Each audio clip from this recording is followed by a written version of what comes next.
കന്യയുടെയും ആദർശിന്റെയും നാളത്തെ പ്രൊമോ റിവ്യൂലേക്ക് എല്ലാവർക്കും സ്വാഗതം. അങ്ങനെ നമ്മള് നാഗേന്ദ്രൻ കൊണ്ടുപോയിരിക്കുന്ന സ്വർണ്ണമൊക്കെ ജലജ ഇങ്ങനെ നാഗേന്ദ്രനെ സോപ്പിട്ടൊക്കെ പറയുന്നുണ്ട് കേട്ടോ. അപ്പം ആ ഒരു സ്വർണ്ണം എനിക്ക് വേണമെന്നൊക്കെ ഇങ്ങനെ പറയുന്നുണ്ട് കേട്ടോ. പുറത്തിട്ട് കൊണ്ടുപോകാനൊക്കെ എന്നൊക്കെ പറഞ്ഞിട്ട് നാഗേന്ദ്രൻ്റെ അടുത്ത് നിന്നൊക്കെ വാങ്ങിക്കുന്നുണ്ട്. അപ്പൊ നാഗേന്ദ്രൻ പറയുന്നുണ്ട്, ഇത് റിസ്ക് പിടിച്ച കാര്യമാണ്. പക്ഷെ ഞാൻ നിനക്ക് വേണ്ടി ഞാനിത് ആ ഒരു കുറ്റം ഞാൻ ചെയ്യാം. പക്ഷെ നീ എൻ്റെ കൂടെ തന്നെ സപ്പോർട്ടായിട്ട് നിൽക്കണമെന്നൊക്കെ പറയുന്നുണ്ട്. അപ്പം നമ്മളെ ജലജ പറയുന്നുണ്ട്, അതിനൊന്നും ഒരു കുഴപ്പമില്ല. ഞാന് എല്ലാത്തിനും സപ്പോർട്ടായിട്ട് നിൽക്കും എന്നൊക്കെ പറഞ്ഞിട്ട് നമ്മളെ നാഗേന്ദ്രനിൽ നിന്ന് ആ സ്വർണ്ണമൊക്കെ മേടിക്കുന്നുണ്ട് കേട്ടോ. അപ്പൊ പിന്നെ നമ്മളെ മുത്തശ്ശനാണെങ്കിൽ ജ്വല്ലറിൽ എത്തുന്ന സമയത്ത് നാഗേന്ദ്രൻ്റെ അടുത്ത് ഈ സ്വർണ്ണമൊക്കെ കാണിക്കാനൊക്കെ പറയുന്ന സമയത്താണെങ്കിൽ ഇങ്ങനെ നമ്മളെ മുത്തശ്ശനൊക്കെ മനസ്സിലാവുന്നുണ്ട് കേട്ടോ. സ്വർണ്ണം നമ്മളതിനകത്ത് തിരിമറിയൊക്കെ നടന്നിട്ടുണ്ടെന്നൊക്കെ മനസ്സിലാവുന്നുണ്ട്.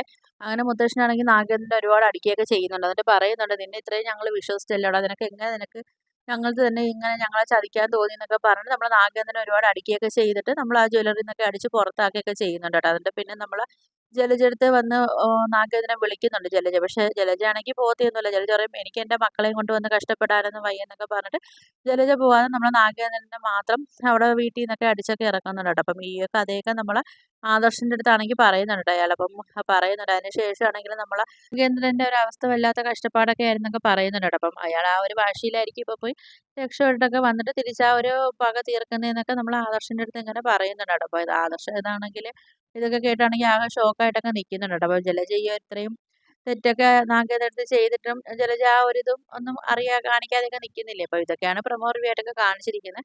അപ്പൊ വീഡിയോസ് ഒക്കെ ഇഷ്ടപ്പെട്ടാൽ ഒന്ന് ലൈക്ക് ചെയ്ത് ഷെയർ ചെയ്ത് സബ്സ്ക്രൈബ് ചെയ്ത് ബെല്ലൈക്കൺ എനേബിൾ ചെയ്ത് ഒന്ന് ഹൈപ്പ് ചെയ്തൊന്ന് സപ്പോർട്ട് ചെയ്യണേ.